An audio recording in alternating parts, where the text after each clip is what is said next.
Welcome to Story Time by ASMR Sensory Time. Tonight's story is Alice's Adventures in Wonderland. This is a pop-up book, an adaptation of Lewis Carroll's original tale by Robert Zabuda.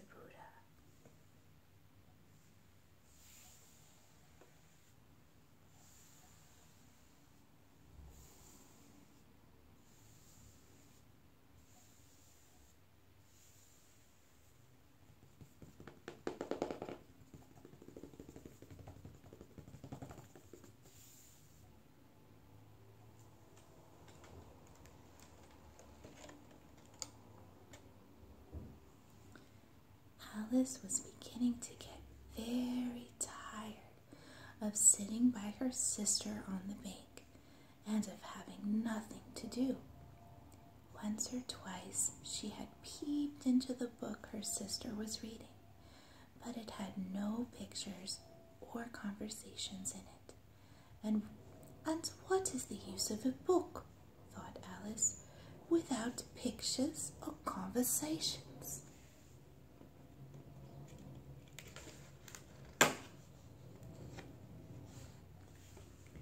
Suddenly, a white rabbit with pink eyes ran close by her. There was nothing so very remarkable in that, nor did Alice think it so very much out of the way to hear the rabbit say to itself, oh dear, I shall be too late."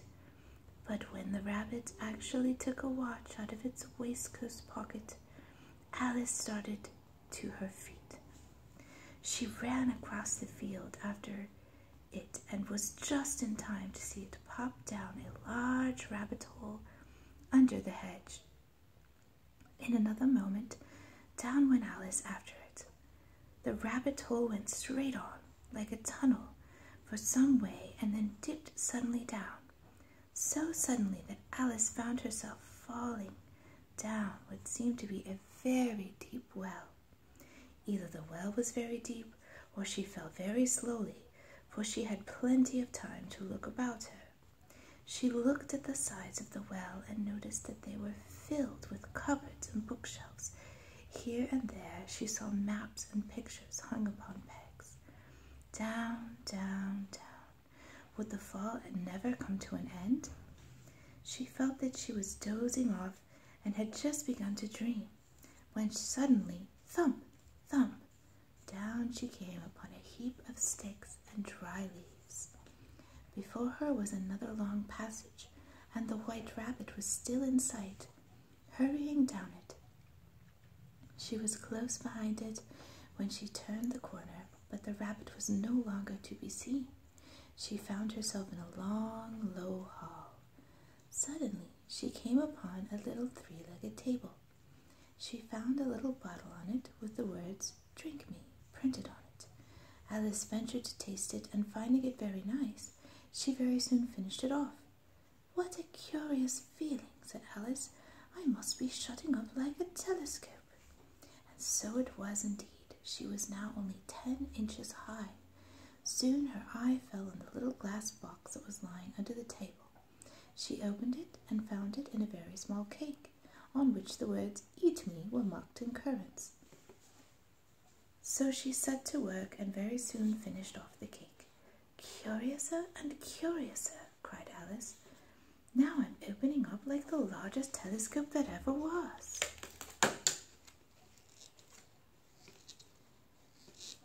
Just at that moment her head had stuck against the roof. In fact, she was now more than 9 feet high. Poor Alice, she sat down and began to cry.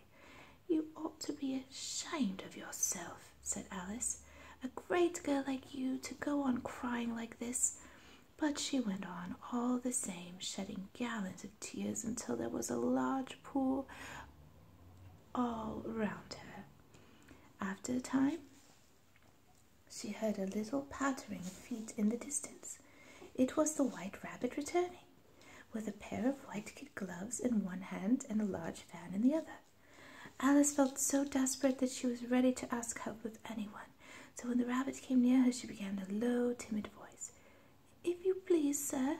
The rabbit dropped the white kid gloves and the fan and scurried away into the darkness. Alice took up the fan and gloves, and the hall was very hot. She kept fanning herself all the time she went on talking. "Dear, dear, how queer everything is today."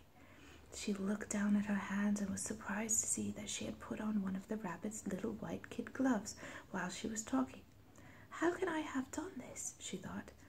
"I must be growing small again." She got up and found that she was now about 2 feet high. The cause of this was the fan she was holding, and dropped it hastily. "That was a narrow escape," said Alice. As she said these words, her foot slipped, and in another moment she was up to her chin in salt water, the pool of tears she had wept when she was 9 feet high. "I wish I hadn't cried so much," said Alice as she swam about. "I shall be punished for it now, I suppose, by being drowned in my own tears." Alice went on and swam to the shore. Poor Alice felt very lonely and low-spirited. In a little while, however, she heard a little pattering of footsteps in the distance. It was the White Rabbit trotting slowly back again and looking anxiously as if it had lost something.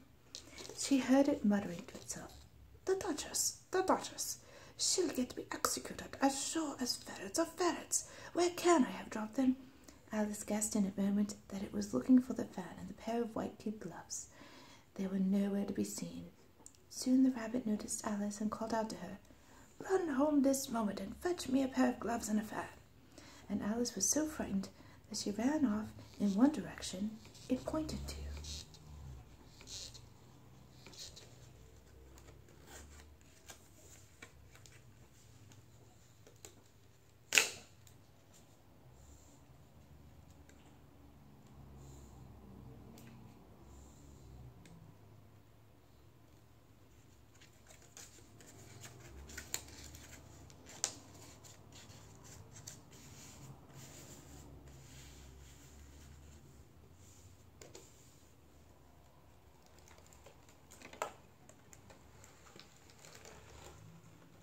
She came upon a neat little house on which the bright red brass plate with the name W. Rabbit.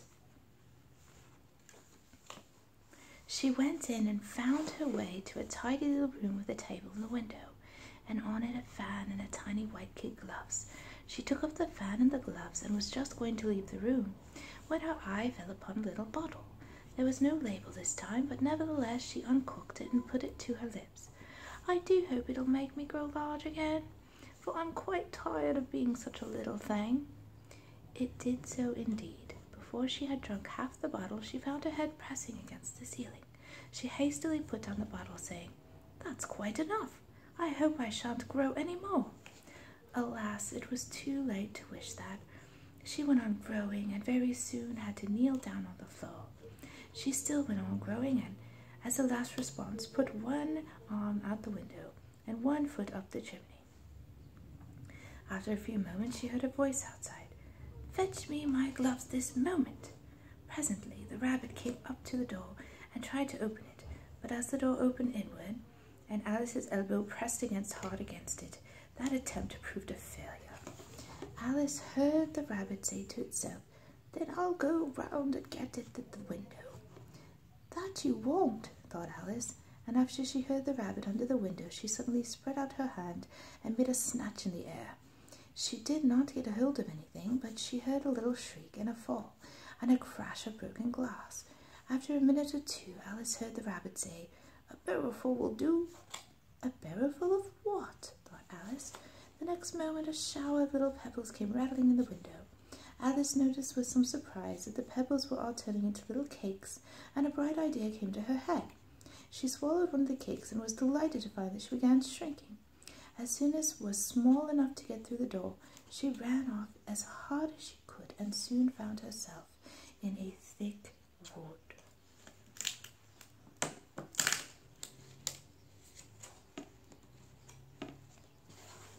Alice looked all around her at the flowers and blades of grass. There was a large mushroom growing near her, about the same height as herself. She stretched herself up on tiptoe and peeped over the edge of the mushroom, and her eyes immediately met those of a large blue caterpillar quietly smoking a long hookah. The caterpillar addressed her in a languid, sleepy voice. "Who are you?" Alice replied rather shyly, I hardly know, sir. I can't remember things as I used to, and I don't keep the same size for 10 minutes. What size do you want to be? It asked. Well, I should like to be a little larger, sir, said Alice. 3 inches is just such a wretched height to be. It's a very good height indeed, said the caterpillar, rearing itself upright as it spoke. It was exactly 3 inches high. The caterpillar got down off the mushroom and crawled away, remarking as it went, "One side will make you grow taller, and the other side will make you grow shorter." Alice remained looking thoughtfully at the mushrooms, trying to make out which were the 2 sides of it. As it was perfectly round, she found this was a very difficult question. She stretched her arms around it and broke off a bit at the edge with each hand. "And now which is which?" she said, and nibbled a little on the right hand a bit. The next moment she felt a blow underneath her chin. It had struck her foot. Her chin was pressed up so closely against her foot there was hardly room to open her mouth, but she did it at last and managed to swallow a morsel of the left hand bit.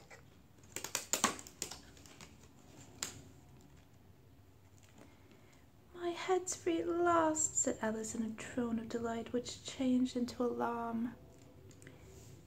All she could do when she looked down was an immense length of neck that seemed to rise like a stalk out of sea of the green leaves as they lay far below. As there seemed to be no chance of getting her hands up to her head, she tried to get her hand down to them, and was delighted to find that her neck would bend around easily in any direction. A sharp hiss made her draw back in a hurry. A large pigeon had flown into her face. "Serpent!" screamed the pigeon. "I'm not a serpent," said Alice indignantly. "Let me alone." "Well, be off then," said the pigeon in a sulky tone as it settled down into its nest. Alice crouched down among the trees as well as she could. She remembered that she still held the pieces of mushroom and set to carefully nibbling, first at one and then the other, until she had succeeded in bringing herself down to her usual height. It was so long since she had been anything near the right size that it felt quite strange at first, but she got used to it in a few minutes.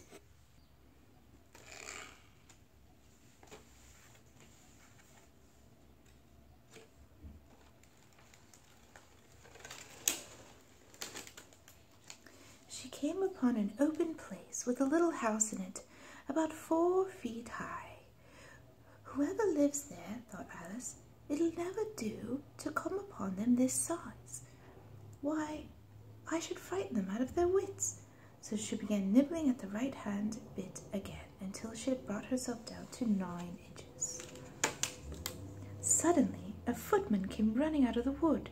Judging by his face only, she could have called him a fish, and rapped loudly at the door. It was opened by another footman with a round face and large eyes like a frog. The fish footman began by producing a letter, saying in a solemn tone, "For the Duchess, an invitation from the Queen to play croquet." They then both bowed low, and the curls got entangled together. When the fish footman was gone, Alice went timidly up to the door and knocked.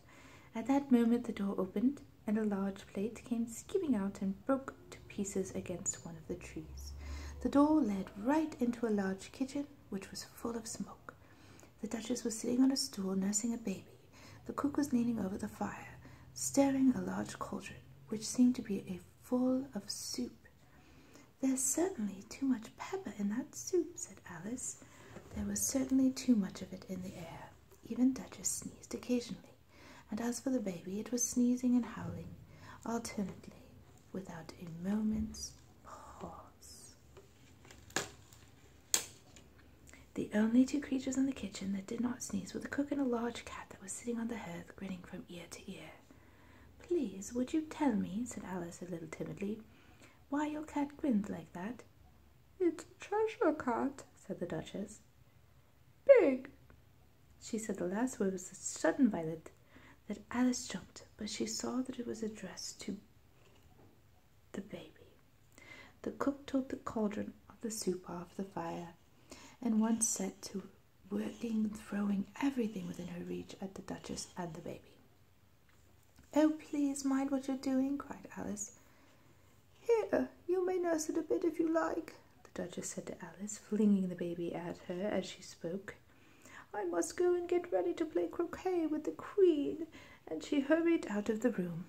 Then the cook threw a frying pan after her, just then, but just missed her.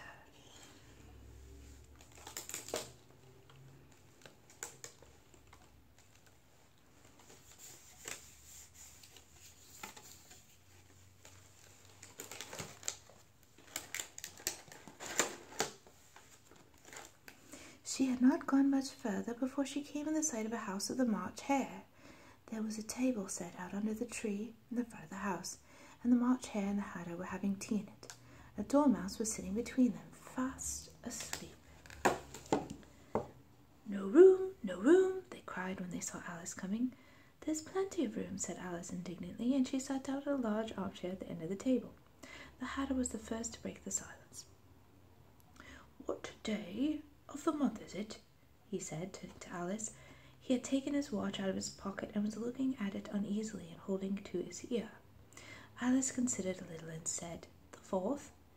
"2 days wrong," sighed the Hatter. Alice had been looking over his shoulder with some curiosity. "What a funny watch," she remarked. "It tells the day of the month, and it doesn't tell what o'clock it is," said the Hatter. "1:30, time for dinner." "I only wish it was," the March Hare said to himself in a whisper. "We quarrelled in March," replied the Hatter, pointing with his teaspoon at the March Hare. "It was at the great concert given by the Queen of Hearts, and I had to sing, 'Twinkle, twinkle, little bat, how I wonder where you're at. Up above the world you fly, like a tea tray in the sky.'"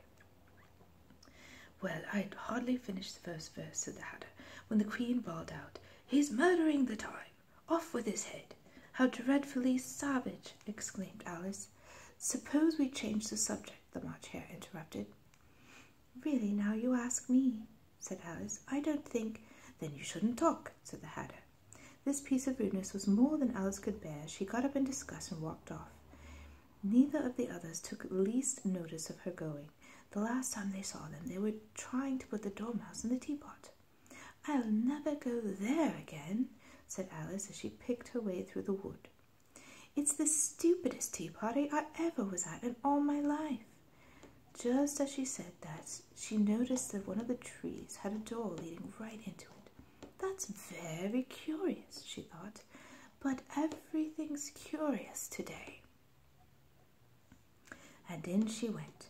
She found herself in a beautiful garden among bright flower beds and cool fountains. A large rose tree stood near the entrance of the garden. The roses growing on it were white, but there were 3 gardeners in it busily painting them red. Alice thought this a very curious thing, and just as she came up, she heard one of them say, "Look out now, 5, don't go splashing paint over me like that." "Would you tell me, please," said Alice, "why you're painting those roses?" 2 began in a low voice. "Why, you see, miss, this here ought to be red rose tree, and we put white in by mistake, and if the Queen was to find out, we should all have our heads cut off."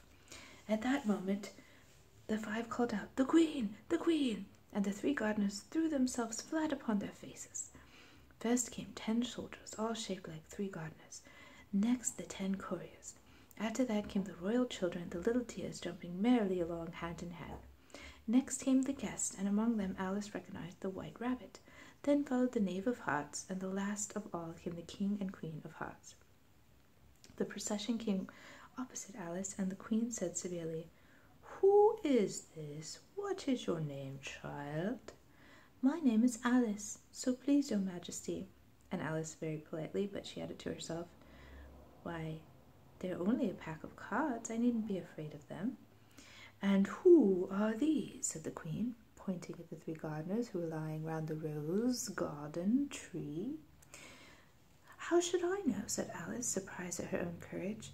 The queen turned the crimson with fury and began screaming, "Off with her head! Off!" "Nonsense," said Alice, and the queen was silent. The king laid his hand upon her arm and timidly said, "Consider, my dear, she's only a child." "I see," said the queen. "Can you play croquet?" "Yes," shouted Alice.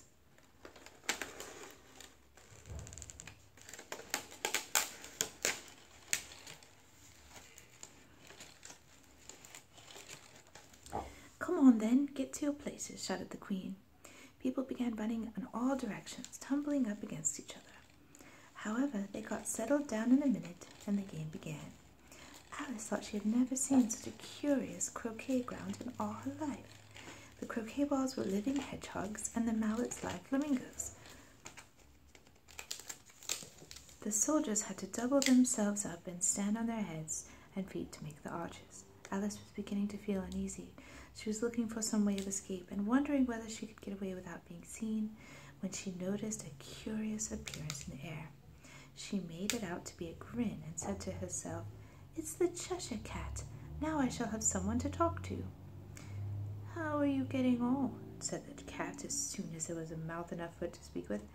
In another moment the whole head appeared, and Alice began in an account of the game, feeling very glad she had someone to listen to her. "I don't think they'll play it all fairly," Alice began, "and they all quarreled so dreadfully one can't hear oneself speak." The cat began fading and disappeared entirely. "Let's go on with the game," the queen said, and Alice followed her back to the croquet ground. All the time they were playing, the queen never left off quarreling with the other players and shouting, "Off with his head," or "Off with her head." Those whom she sentenced were taken into custody by the soldiers. By the end of the half an hour, all players except the king, the queen, and Alice were under sentence of execution.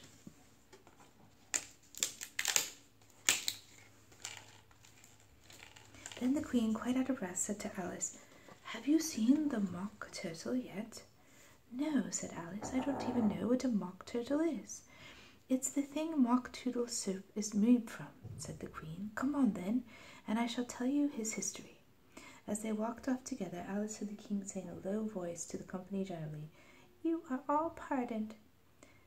"Come, that's a good thing," she said to herself. They very soon came upon a griffin lying fast asleep in the sun. "Up, lazy thing," said the queen, "and take this young lady to the mock turtle. I must go back and see some executions ordered." The griffin sat up and rubbed its eyes. "It's all her fancy that. They never executes nobody, you know. Come on." They had not gone far before they saw the mock turtle sitting and lonely on a ledge of a rock. Alice pitied him deeply. "This young lady," said the griffin, "wants to know your history." "I'll tell it," said the mock turtle in a deep, hollow tone. "Once I was a real turtle. When I was little, we went to school in the sea."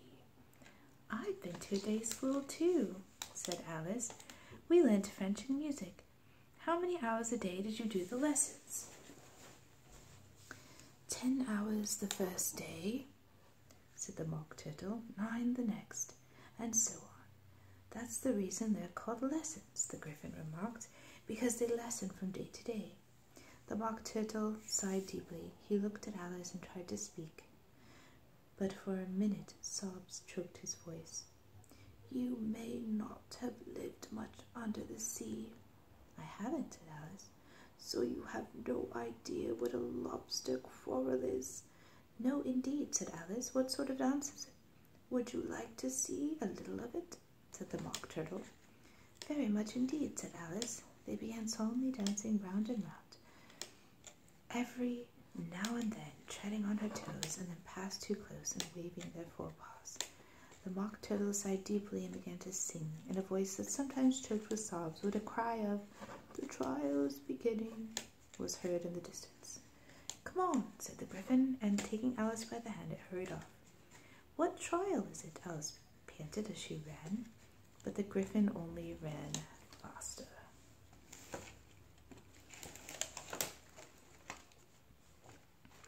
The King and Queen of Hearts were seated on their throne, with a great crowd assembled around them. The knave was standing before them in chains, and the near king was the White Rabbit, with a trumpet in one hand and a scroll in the other. In the middle of the court was a table with a large dish of charts upon it, and it made Alice quite hungry to look at them. "I wish they'd get the trial done," she thought, and hand round the refreshments. "Herald, read the accusation," said the king. The White Rabbit blew on his trumpet and unrolled the scroll and read as followed. "The Queen of Hearts, she made some tarts. On a summer day, the Knave of Hearts, he stole those tarts and took them quite away." Consider your verdict," said the king to the jury. Not yet, the rabbit hastily interrupted. "There's a good deal more to come after that." "Call the first witness," said the king. The first witness was the Hatter. Take off your hat," the king said. "It isn't mine," said the Hatter. "Stolen!" the king exclaimed. "Give your evidence, and don't be nervous, or I'll have you executed on the spot." Just at this moment, Alice felt a very curious sensation. She was beginning to grow larger again. The miserable Hatter went down on one knee. "I'm a poor man, your majesty," he began. "You're a very poor speaker," said the king. "If that's all you need to know about it, you may go."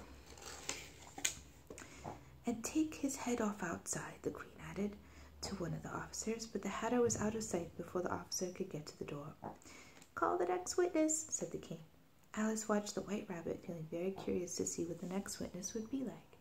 Imagine her surprise when the White Rabbit read out at the top of his shrill little voice the name Alice.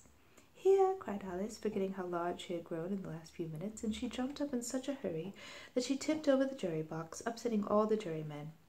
"Oh, I beg your pardon," she exclaimed, and began picking them up quickly as she could.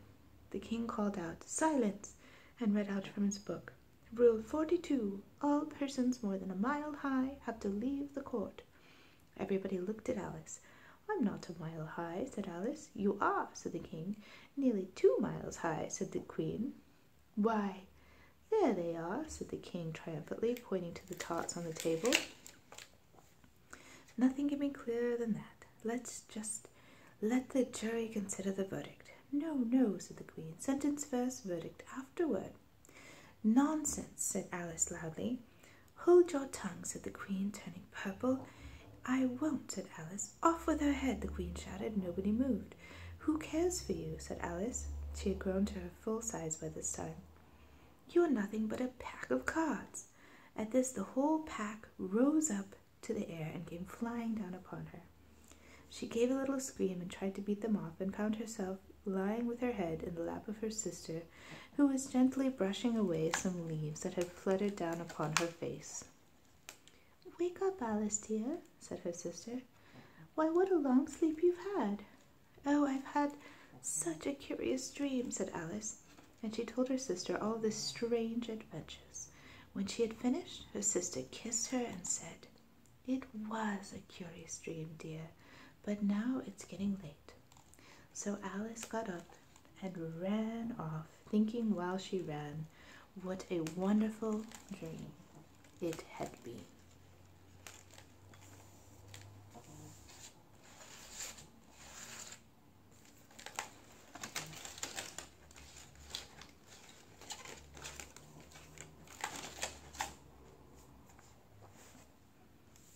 This has been an ASMR sensory reading of Alice in Wonderland.